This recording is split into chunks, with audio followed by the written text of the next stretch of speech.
Deux têtes fortes, deux visions assumées, une seule mission, comprendre. Rémi Villemure et Karima Brick. C'était l'ouverture du pont Gordie Howe entre Windsor en Ontario et Détroit au Michigan cette semaine. Le pont a coûté, je le rappelle, 6,4 milliards de dollars aux contribuables canadiens. Mais là, c'est pas vraiment clair, Karima, l'entente entre le Canada et les États-Unis, parce qu'au début, ce qu'on nous disait, c'est que le Canada paye tout au complet, se rembourse et ensuite, pendant 15 ans, partage les recettes 50-50 avec les États-Unis. Mais là, ce qu'on a entendu, les dernières nouvelles, c'est que c'est toujours le Canada qui a payé au complet, mais à compter de cette semaine, déjà, les recettes nettes sont partagées pendant 15 ans entre les États-Unis et le Canada. Il n'y a sûrement pas de recettes nettes tout de suite puisque le pont doit être remboursé, mais c'est quand même pas la même entente qu'on avait annoncée. Qu'est-ce qui s'est passé? C'est une bonne question, ça. C'est une bonne question que se posent certains députés de l'opposition. Par contre, les libéraux, qui sont majoritaires sur les comités, ont bloqué les audiences qui visaient à en savoir un peu plus sur ce qui s'était passé dans ce nouvel accord-là. On va en parler avec Pierre Paulus du Parti conservateur du Canada. Bonjour. Bonjour à vous deux. Qu'est-ce qui s'est passé exactement cette semaine? On nous dit même que chez certains libéraux, on n'avait pas été mis au courant. Là, vous avez voulu poser des questions. Puis au comité, on a dit non, c'est pas des questions qui concernent les avantages de cet accord-là. Donc, on veut pas non plus se compromettre. On répondra pas aux questions. Écoutez, comme vous le dites, lorsque c'est un gouvernement majoritaire, on voit ce que la majorité peut faire et c'est pas toujours à l'avantage des citoyens. Ce qu'on a réussi à faire d'un côté, les conservateurs, avec l'appui du Bloc québécois, on avait une motion d'urgence qui avait été adoptée pour faire entrer le comité. Donc, les membres du comité se sont réunis à Ottawa pour dire, écoutez, cette rencontre-là sert à dire on doit aller plus loin, on doit faire une étude détaillée. Puis on voulait faire l'étude du fameux contrat, la fameuse entente, parce qu'elle est demeurée secrète, on n'a pas vraiment trop de détails. Et les libéraux, avec leur majorité, après des débats, ont fini par dire non, on refuse d'aller plus loin, on refuse de faire la lumière là-dessus et d'avoir des ministres ou le premier ministre qui viennent s'expliquer. Parce qu'effectivement, l'entente de 2012 qui avait été mise en place par Stephen Harper était claire. On va payer le pont, on va se rembourser, puis après ça, on séparera les revenus, les profits des revenus. Mais là, tout d'un coup, il y a eu des changements. Et je me souviens, il y a 2 semaines environ, M. Carney a eu la question lors d'un point de presse, puis il a dit « Ah, écoutez, c'est une entente, ça, d'épais, là, blablabla. » Il a détourné l'attention le plus possible pour éviter de répondre aux questions. Et c'est pour ça qu'on voulait avoir un comité, le comité des opérations gouvernementales, qui aurait pu faire la lumière sur tout ça.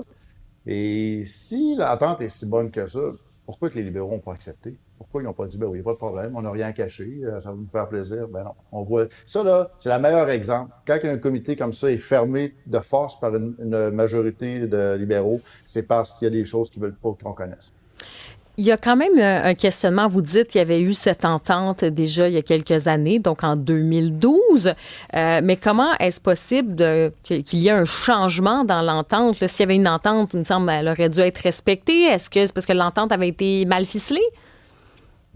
Non, pas nécessairement. C'est que l'entente entre les deux pays, lorsqu'on décide de bâtir un pont de cette ampleur-là, l'entente initiale entre les deux pays, entre le Canada et les États-Unis, était le Canada a dit on va le payer, là. Ben après ça, on va se rembourser, puis on se séparera plus tard. Oui, mais c'est-tu signé? C'est-tu signé, ça? C'est-tu, tu sais, c'est comme c'est-tu, on jase? Non. Il y a des ententes qui étaient publiées sur le site du gouvernement du Canada. On peut retrouver ça, qui date de 2012. C'est sûr que le détail, comme M. Carney dit qu'il peut être ça d'épais, on a plus des communiqués qui vont donner l'idée en arrière de tout ça qui est public. Mais il reste que là, qu'est-ce qui s'est passé dans les derniers mois, dernières semaines pour qu'il y ait un changement radical et que là, on se ramasse à juste prendre notre part et assumer le coût de ce pont-là avec la part qui nous reste, alors que en plus, dans un fonds géré par les Américains. L'argent reste aux États-Unis. C'est les Américains qui vont gérer l'argent des revenus, qui vont nous redonner notre petite part. Puis là, nous, on va rembourser, ça va prendre 50 ans à rembourser le pont, alors qu'on aurait pu le faire en 15 ans. C'est des questions que Marc Carney ne veut pas répondre. Et ce qu'on comprend, c'est encore des concessions qui ont été faites là, aux Américains. Est-ce que vous iriez jusqu'à dire qu'il a menti? Parce qu'à Charlottetown, l'autre jour, avec son petit chapeau de cow-boy, il a répondu aux questions des journalistes. Et là, un peu plus tard, il a dit « Ouais, ben, j'avais mon chapeau de cow-boy, puis j'aurais pu être plus clair. » Il est un peu comme en riant un peu de la situation.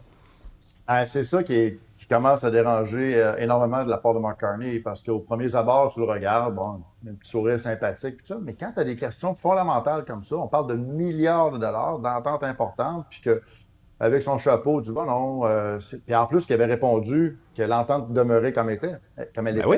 Donc, on devait avoir notre argent, puis c'est pas le cas. Donc, si le premier ministre lui-même n'était pas au courant du changement d'une entente aussi majeure que ça, là, c'est vraiment un problème majeur. Et s'il était au courant, puis qu'il a juste voulu discarter la question, ben là, il a effectivement menti. Et je l'ai mis sur Twitter en disant qu'il avait menti, parce que de notre côté, c'est ce qu'on considère. Peut-être juste rappeler à nos auditeurs là, combien ça a coûté ce pont-là pour les Canadiens? 6,4 milliards, 6 400 millions de dollars payés par l'argent des contribuables. Et comme je vous dis, ça devait se rembourser, l'entente était claire, on devait récupérer notre argent, et ce n'est pas le cas actuellement. Là, c'est facile d'être dans l'opposition en ce moment, j'ai l'impression, parce que Mark Carney, la lune de miel, commence peut-être à pâlir. Mais concrètement, qu'est-ce que vous feriez de différent avec un homme comme Donald Trump, qui est imprévisible? Il faut le rappeler quand même, là, il est imprévisible. Ça ne doit pas être évident d'élire cet homme-là. Premièrement, c'est qui a dit qu'il était l'homme qui était capable de dealer Donald Trump? C'est Mark Carney. Poilievre a dû dire ça à un moment donné. Il a dû dire ça, Pierre Poilievre, à un moment donné aussi. Non, voyez-vous le contraste, là, c'est que l'année passée, quand Justin Trudeau est parti, Mark Carney est arrivé comme chef des libéraux, puis on a tombé en campagne électorale. Mark Carney a dit « Je suis le seul qui peut régler les problèmes avec Donald Trump ». Pierre Poilievre a quand même pris une position en disant « Attends, c'est ce que les gens reprochent à Pierre Poilievre, de peut-être pas avoir été assez agressif là-dessus. Par contre, M. Poilievre a été honnête. Il savait que Donald Trump, c'était quelqu'un qui n'était pas facile à gérer. Mais c'est Mark Carney qui a dit « Moi, je vais le régler le problème ». Puis les tarifs, il dit « Ça va être fini au 21 juillet, pas cette année, l'année passée. » Il dit « Il n'y aura plus de tarifs le 21 juillet 2025 ». Qu'est-ce qui est arrivé depuis ce temps-là? Les tarifs ont été doublés, d'autres tarifs ont été ajoutés et les concessions, ça n'arrête pas. Concessions sur le numérique, concessions sur le pont. Puis là, à chaque fois que Donald Trump demande quelque chose, Mark Carney dit oui. Donc, on a vraiment un problème. Mais à la base, retournons un an et demi en arrière, on n'a jamais eu la prétention de pouvoir régler, mais on n'a pas eu la prétention non plus de dire que ce serait facile de le faire, comme Mark Carney a fait. Mais je me rappelle de cette conversation qu'on a eue avec notre chroniqueur Nick Payne et il disait là, pratiquement, ben oui, le Canada est rendu finalement quelque part le 51e État d'un point de vue économique parce que nos leviers, ça commence à être compliqué. Évidemment, il est allé d'un brin de provocation, mais avez-vous l'impression qu'on est vraiment en train de perdre cette bataille-là, que c'est pas mal scellé, là? C'est parce qu'effectivement, que morceau par morceau, Donald Trump finit par réussir ce qu'il voulait faire. J'ai fait une tournée ce printemps avec mon collègue Jason Groslo. On a fait une tournée à travers le Québec, des entreprises de tous les niveaux, des grandes entreprises, des multinationales même, puis des plus petites PME. Et on a vu que les entreprises qui avaient déjà des infrastructures aux États-Unis déplacent leur production. Donc, actuellement, dans le silence, les entreprises canadiennes s'en vont développer leur affaire aux États-Unis, payent pour garder leurs employés au Canada, mais ne font plus de travail. Et tandis qu'il y a des compagnies qui sont 100% canadiennes, eux, il y en a qui ferment actuellement, d'autres qui se préparent à fermer parce qu'ils n'y arrivent plus. Donc, d'un côté, Donald Trump a réussi à faire ce qu'il voulait, c'est d'emmener les entreprises chez lui et au détriment du Canada. Et c'est là qu'à un moment donné, la partie se joue. Là, on voit Mark Carney qui a de l'air à vouloir dire « on attend, on attend, on attend ». Il y en a qui disent qu'il attend les élections de midterm aux États-Unis à l'automne. Mais en même temps, tout ce qu'on perd, tout l'argent qui est perdu, c'est pas récupérable. Et là, sur le long terme, à un moment donné, à force de faire des concessions, Donald Trump finit toujours par réussir. Puis Donald Trump, là, on le voit, on le connaît. Il y a moyen de lui dire non. Il faut apprendre à lui dire non et de dire non, ça marche pas, M. Trump. Puis là, il va y avoir une réaction. Puis les gens qui ont tenu tête à Donald Trump ont fini par réussir à négocier. Regardez le Mexique, la présidente du Mexique, dès le début, a eu une position assez stricte avec lui, puis les négociations fonctionnent du côté du Mexique. Ici au Canada, là, on est vraiment mou, on laisse aller, et là, l'homme supposément de la situation, Mark Carney, laisse tout aller actuellement, concession par-dessus concession. Votre collègue Gabriel Hardy m'avait dit à un moment donné, on a compris, en parlant avec les Canadiens sur le terrain, que les gens ne voulaient pas d'un chef de l'opposition. Il parlait donc de votre chef, Pierre Poilievre, qui est agressif en ce moment. Il veut peut-être quelqu'un qui est plus en mode collaboration avec Mark Carney. Est-ce que vous pensez que les conservateurs vont devoir continuer de jouer dans les codes de cette stratégie-là longtemps? Est-ce que les Canadiens ne sont pas mûrs en ce moment pour un chef de l'opposition qui revient un petit peu en force, là, comme on l'a connu dans le temps de Justin Trudeau.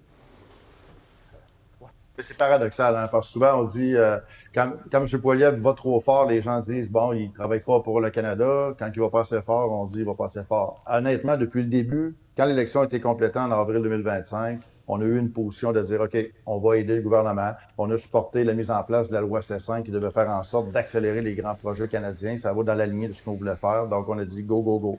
Là, mais plus ça avance, plus qu'on recule. Donc, là, on se positionne, on dit, c'est quoi qui ne marche pas encore? On a des promesses, on a des illusions de Mark Carney. Par exemple, si on parle dans l'Ouest pour les pipelines, M. Carney dit, on va faire des grands projets, mais de l'autre côté, les lois qui ont été mises en place par Justin Trudeau à l'époque, qui empêchent le développement, sont encore là. Donc, on dit, ça ne marche pas. Si on n'enlève pas, si on ne défait pas ces lois-là pour les remplacer par d'autres choses, on n'ira jamais de l'avant avec ces projets-là.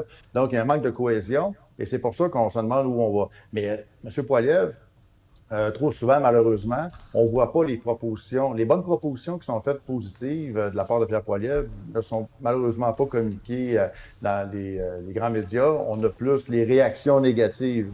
J'aimerais voir les propositions plus être emmenées de l'avant par les médias, mais on peut les trouver dans les médias sociaux, c'est ce qu'on fait. Mais M. Poilievre a eu la position de dire dès le début, on va aider le gouvernement à avancer, mais là, après 1 an et demi, on voit qu'il n'y a pas aucun résultat, malheureusement, pour le pays. Donc, ben là, ça va être quoi le plan de match? Là, parce que maintenant, il y a quand même cette partielle-là. Est-ce que vous êtes... la prochaine étape, c'est de dire, OK, là, on met le paquet pour les partiels, notamment du côté de Chicoutimi, je sais pas. Vous en pensez quoi? Là? C'est quoi la prochaine étape pour le Parti conservateur? Pour l'élection partielle à Chicoutimi, écoutez, j'étais là, on a annoncé notre candidat Régis Godreau, qui est un avocat d'expérience, qui est un homme qui est de terrain de là-bas, qui connaît les enjeux, qui connaît tout le monde.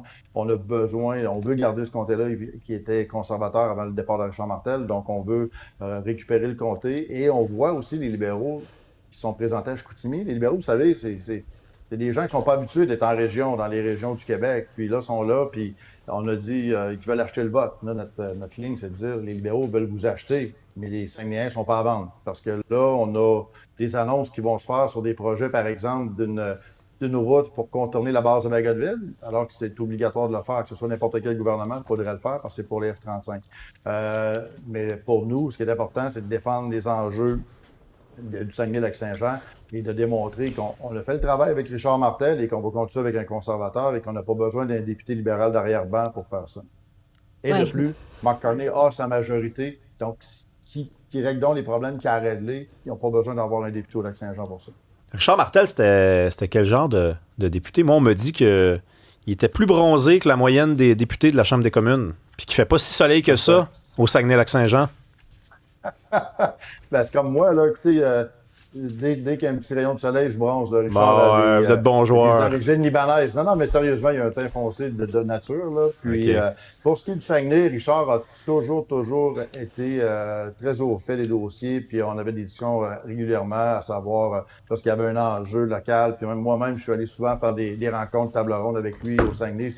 Dans tous les députés du Québec, c'est celui qui amenait le plus d'intervenants dans ces rencontres-là. Il était vraiment très efficace là-dessus. Donc, non, j'ai pas à juger de son temps. N'empêche, Pierre-Paulus, ça vous a pas créé un malaise, cette démission de Richard Martel? Je veux dire, il a quand même... il a décidé de démissionner, s'en va parce que ça... Tu sais, je veux dire, c'est quand même une stratégie là, de la part de Mark Carney de dire je vais le nommer sénateur, je vais faire la proposition pour qu'il soit sénateur. Ça libère cet endroit-là. Il a des chances. Maintenant, les libéraux ont des chances. Ça va être une course, là, évidemment, mais il y a quand même des chances d'aller marquer un point puis peut-être de faire élire un libéral du côté de Chicoutimi. Pas un petit malaise là, qui a décidé comme ça de dire, je veux dire, les gens l'avaient élu pour ce mandat-là, puis finalement, ben oui, ils acceptent la proposition. Certains disent même, là, ça ressemble un petit peu, est-ce que Mark Carney a un peu à acheter cette place-là quelque part? Là, là je suis un brin provocatrice, mais vous n'avez pas un malaise avec ça? Ouais, c'est ça. Ben, écoutez, quand M. Martel m'a appelé pour m'annoncer qu'il était nommé au Sénat, c'est sûr, j'ai resté surpris parce que, premièrement, de voir un premier ministre libéral nommé député conservateur au Sénat, c'est surprenant. Mais il reste que pour Richard Martel d'être nommé sénateur, c'est une fonction parlementaire. N'oublions pas que le Sénat a des fonctions parlementaires importantes. Donc, de là, il n'y a pas de perte pour les conservateurs d'avoir un député conservateur qui va siéger au Sénat, même peut aider le Sénat, parce qu'actuellement, on a un problème. Non, mais ce côté-là. sincèrement, Oh, non, mais le malaise, non, mais soyez honnêtes là-dessus, là, vraiment. Là, ben, très honnêtement, la réponse est que pour lui, c'est une nomination qui à l'âge qu'il est rendu avec les 8 ans comme député, pour lui, c'était le golf aussi, il faut parler du golf aussi. Il voulait jouer au golf, là, c'est ça la vérité, mais c'est pas grave. Là, regardez, moi j'aime les gens qui sont fidèles en amitié, fait que on va vous L'important, monsieur, à vous deux, l'important pour vous deux, c'est que là, on a un siège qui est là, puis on veut le récupérer, on veut le gagner, puis on fait tout avec Régis Godreau pour gagner cette élection-là, qui a été déclenchée par M. Cornet en plein été, encore par opportunisme, en pensant que les jeunes et les familles n'iraient pas voter, alors qu'ils savent que leur vote est beaucoup plus vers les conservateurs. Il y a beaucoup de facteurs là-dedans. Et c'est pour ça qu'on dit que les gens du Saguenay ne sont pas à vendre. Puis les conservateurs, trouvez-vous qu'il y a une réception pour ça au Québec? Tu sais, ces idées conservatrices, est-ce que ça parle aux Québécois? Ben, je suis élu depuis, ça fait 4 élections que je gagne, plus mes collègues partout dans les régions. Oui, majoritairement plus dans la grande région de Québec, mais on reste que il peut pas avoir... On est très québécois dans les grandes régions de Beauce, Bellechasse, aller jusqu'à Rivière-du-Loup, la ville de Québec, la région de Québec, Portneuf, et on avait le Saguenay au Lac-Saint-Jean. Donc, on a des idées conservatrices rejoignent beaucoup de monde. La preuve, on est là depuis 2006. Jacques Gourde a souligné ses 20 ans comme député de Lévis-Lobinière il y a 2 semaines. Donc, c'est juste que le message conservateur doit être entendu aussi en dehors de la grande région de Québec. Et à partir du moment où même à la dernière élection, on a fait des remontées spectaculaires. On a doublé les résultats dans plusieurs comtés de la région de Montréal et particulièrement à Laval. Donc, ça rejoint énormément plus d'1 million de Québécois par élection. OK, avant qu'on se laisse, la petite question quiz. Là, vous, là, si mettons, vous deviez... Parce qu'il y a de l'aide qu'on envoie beaucoup, là, des millions en Jordanie pour les femmes réfugiées ou handicapées. Il y a l'équité de genre du riz au Vietnam. Puis il y a aussi les entreprises sexo-spécifiques en Éthiopie. Mettons que vous deviez en conserver une de ces aides-là. Là, ça serait laquelle? J'allais oublier aussi l'adaptation écosystémique sensible au genre. Ça, c'est en Colombie. Une des 4. Quand on veut se faire plaisir, on dit faut faire tout ça, mais quand on est dans les faits, dans la réalité, puis qu'on constate sur le terrain, on s'aperçoit que c'est des millions de gaspillés. J'ai moi-même été à Ramallah, dans les territoires en Israël. Il y avait un bureau du Canada qui était là-bas. 20 millions par année donnés pour aider les femmes. J'ai posé la question aux fonctionnaires à Ramallah, directement dans le territoire. J'ai dit, est-ce qu'on peut confirmer que les 20 millions aident les femmes? Le fonctionnaire m'a regardé et m'a dit non, pas du tout. Et on savait que cet argent-là s'en allait pour la bande de Gaza, pour le Hamas. Donc, ces programmes-là, c'est bien beau, là, mais si tu n'as pas vraiment une organisation qui peut confirmer spécifiquement que l'argent va à la bonne place, ben c'est de l'argent gaspillé. Merci beaucoup, Pierre Paulus, député conservateur pour Charlesbourg. Bonne fin de semaine.